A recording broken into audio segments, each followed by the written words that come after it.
Football എന്നത് പല ആളുകളുടെയും പാഷനും ഭ്രാന്തുമൊക്കെയാണല്ലേ. ഇനി നമുക്ക് ഫുട്ബോൾ ലോകത്തിലൂടെ ഒന്ന് കടന്നുപോയാലോ. വീഡിയോയിലേക്ക് കടക്കും മുൻപ് ഈ ചാനൽ നിങ്ങൾ ആദ്യമായാണ് കാണുന്നതെങ്കിൽ സബ്സ്ക്രൈബ് ചെയ്യാൻ മറക്കല്ലേ. അപ്പൊ നമുക്ക് ഫുട്ബോളിന്റെ ചരിത്രത്തിലെ തന്നെ ക്രേസിയസ്റ്റ് ആയ ടോപ്പ് 10 മൊമെന്റ്സ് നോക്കാം. 10ാം സ്ഥാനത്ത് 1996 യുവതാരം ഡേവിഡ് ബെക്മാൻ ആണ്. എല്ലാവരുടെയും പ്രതീക്ഷയെ തട്ടിത്തെറിപ്പിച്ചുകൊണ്ട് ഹാഫ് വേ ലൈനിന് പിന്നിൽ നിന്നുള്ള അദ്ദേഹത്തിന്റെ കിക്ക് നേരെ ചെന്ന് ഗോളാവുകയായിരുന്നു. അടുത്തത് സിനഡിൻ സിഡൈൻ തന്റെ കരിയർ പോലും നഷ്ടപ്പെടുത്തിയ 2006 വേൾഡ് കപ്പ് ഫൈനലിലെ ഒരു മൊമെന്റ് ആണ്. കളിച്ചുകൊണ്ടിരിക്കെ അദ്ദേഹം പെട്ടെന്ന് തിരിഞ്ഞു നോക്കി എതിരാളിയുടെ നെഞ്ചിൽ തലകൊണ്ടിടിച്ചു. റഫറി ചുവപ്പ് കാർഡ് കാണിക്കുകയും സിദാൻ ഇറങ്ങി പോവുകയുമായിരുന്നു. 8ാം സ്ഥാനത്ത് ഉറുഗ്വേയുടെ സ്ട്രൈക്കർ ലൂയിസ് സുവാരസിനെ 4 മാസത്തേക്ക് ഫുട്ബോളിൽ നിന്ന് വിലക്കിയ ഒരു മൊമെന്റ് ആണ്. മത്സരത്തിനിടെ ഇറ്റാലിയൻ ഡിഫൻസർ കില്ലനിയെ ലൂയിസ് കടിക്കുകയായിരുന്നു.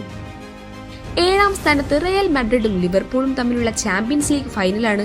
ലിവർപൂളിന്റെ ഏറ്റവും മികച്ച കളിക്കാരനായ മോ സലാഹിനെ സെർജിയോ റാമോസ് വീഴ്ത്തുകയും തോളിന് ഗുരുതരമായി പരിക്കേൽക്കുകയുമായിരുന്നു.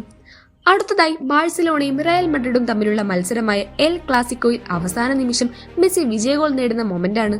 തുടർന്ന് അദ്ദേഹം സ്വന്തം കാണികൾക്ക് മുൻപിൽ തന്റെ ഷർട്ട് ഉയർത്തിപ്പിടിക്കുകയും അത് എക്കാലത്തെയും ഏറ്റവും മികച്ച ഫുട്ബോൾ ആഘോഷങ്ങളിൽ ഒന്നായി മാറുകയുമായിരുന്നു.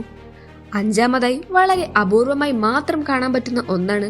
അത് എന്താണെന്നാൽ അവസാന നിമിഷത്തിലെ കോർണർ കിക്കിനായി ഒരു ഗോൾ കീപ്പർ ഓടിയെത്തി വായുവിലേക്ക് ചാടി ഒരു ബൈസൈക്കിൾ കിക്കിലൂടെ ഗോൾ നേടുന്ന കാഴ്ചയാണ്.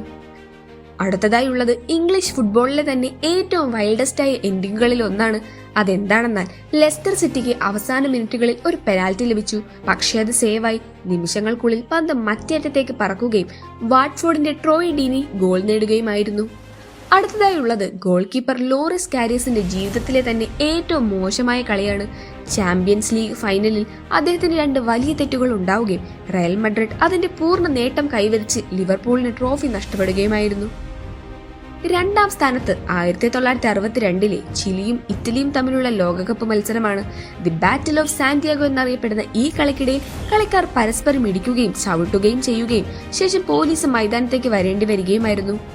1ാം സ്ഥാനത്ത് ഫുട്ബോൾ ചരിത്രത്തിലെ ഏറ്റവും പ്രശസ്തമായ ഹാൻഡ്ബോൾ ആണ്.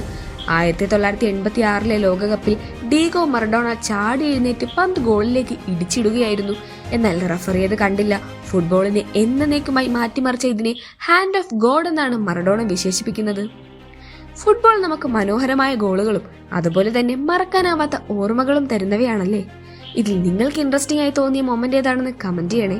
വീഡിയോ ഇഷ്ടമായെങ്കിൽ ലൈക്ക് ചെയ്യൂ. ഇനിയും ഇതുപോലുള്ള ഇൻട്രസ്റ്റിംഗ് വീഡിയോകൾക്കായി ചാനൽ ഇപ്പോൾ തന്നെ സബ്സ്ക്രൈബ് ചെയ്യൂ. അടുത്തൊരു വീഡിയോയുമായി വീണ്ടും കാണാം. Good bye.